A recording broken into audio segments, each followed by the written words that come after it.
Okay, Salman, I just want to get your thoughts. Obviously, Keith Thurman beats Lopez, and he called out Pacquiao. It looks like I even said to you that, I think that fight's probably going to get made next because both of them have just fought. Keith Thurman's just fought, and he's not going to go into a fight with Errol Spence or Terence Crawford because them personally, them guys have got fights. Secondly, I don't think he probably looks at him more of a risk than Pacquiao. So he definitely wants to test himself against Pacquiao. But if that fight was to happen, right, and after watching Keith Thurman, because you'd probably say that fight happens in what? June? May? July? So Keith Thurman's not going to have... Yeah, he's going to have a couple of months to get... we're at the end of January, so Feb, March, April, May. Probably 3 or 4 months. What would you make of that fight? What would you say happens if they were to fight? Who would you favour in that fight? Thurman versus Pacquiao? Looking at... Honestly, it's a very, very good fight. People say that, that Thurman might be too big for Pacquiao, but I disagree now. Personally, I think on Pacquiao's last fight, I thought Pacquiao looked scintillating. I thought his hand speed was very good. I think he's had good power in there.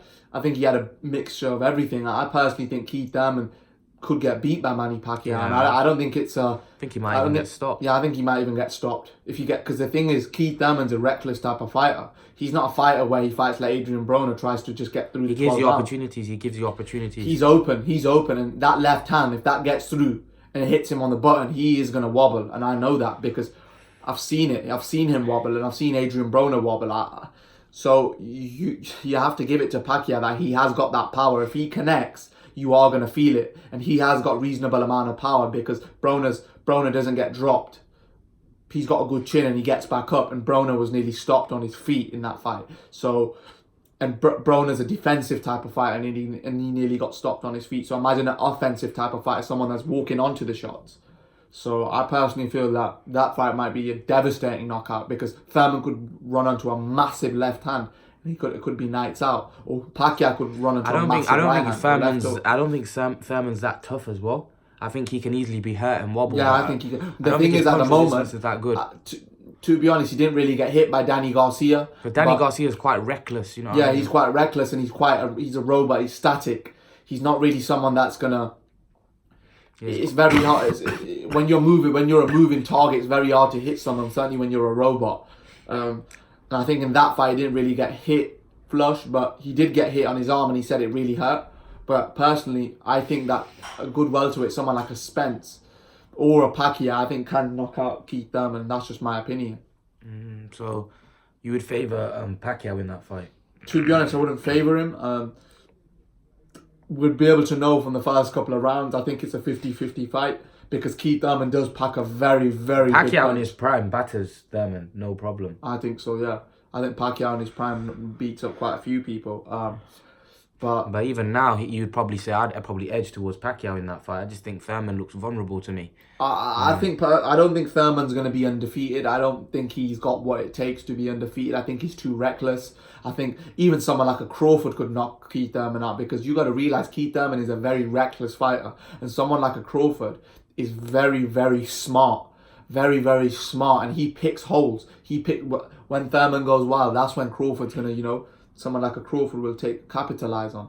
But that fight, Manny Pacquiao versus Keith Thurman, that's a 50-50 fight in my opinion because Thurman's got a massive punch, and I think Pacquiao's got the speed and the punch, and as I said, Thurman walking onto Pacquiao's shots, that could be a devastating knockout in my opinion. I don't think that fight will go on points. I'll be very surprised if that fight ends on points because they're both toe-to-toe fighters, so we'll have to wait and see. So if you had to pick somebody right now in that fight, who would you say wins it and by what fashion? Personally, you'd have to go with a younger man. You'd have to go with Keith Thurman, depending on what Keith Thurman turns up. But because he is a younger man, you would expect him to knock Manny Pacquiao out, being 40. So we'd have to wait and see. Yeah, so I personally think Pacquiao knocks Thurman out on that performance. I think, Thurman looks quite vulnerable. I think he's there for the taking. I think if you've got the skill set, I think Lopez is obviously a B level in the welterweight division. You know, he did say that he thinks Thurman's the best, but I think he's just saying that for his own stock. I don't think you can say he's better than Crawford or Spence. I think both of them beat Thurman. I think Pacquiao, in my opinion, beats Thurman, but that's just my opinion. But leave your thoughts, guys. Let me know what you think. And guys, remember to please like, share, subscribe to my channel. I'll see you guys in the next video.